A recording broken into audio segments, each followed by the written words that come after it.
moi, j'écris l'histoire, mais qu'un coup que je la donne à quelqu'un, elle m'appartient plus. L'histoire appartient au lecteur.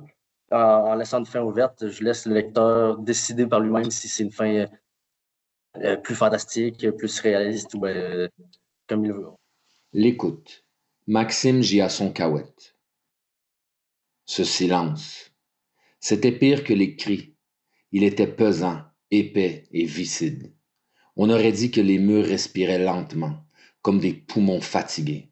Parfois, il croyait sentir une chaleur émaner du plâtre, un souffle tiède contre sa joue, un battement, comme si un cœur se trouvait derrière le mur.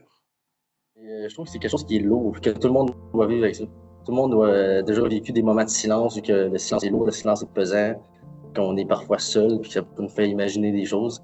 J'ai voulu un peu titiller ça.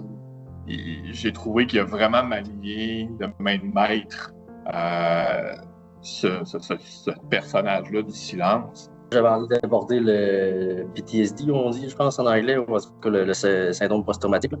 Ouais. Puis à la base, c'était pas cette histoire-là, mais je l'ai modifiée pour que ça devienne une histoire un peu plus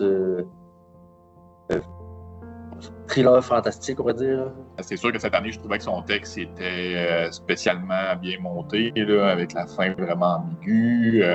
Donc, j'étais pas tant surpris. J'étais vraiment content pour lui aussi, parce que chaque année, il s'investit dans un texte.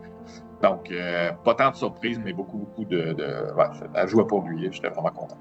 C'est un élève qui est hyper réfléchi, qui a une bonne connaissance à la base, une bonne culture générale, puis par via le concours, je découvre quelqu'un aussi, comme il parle un peu avec les thèmes, qui aime aborder, passer des messages. Je vois que ça réfléchit beaucoup dans sa tête.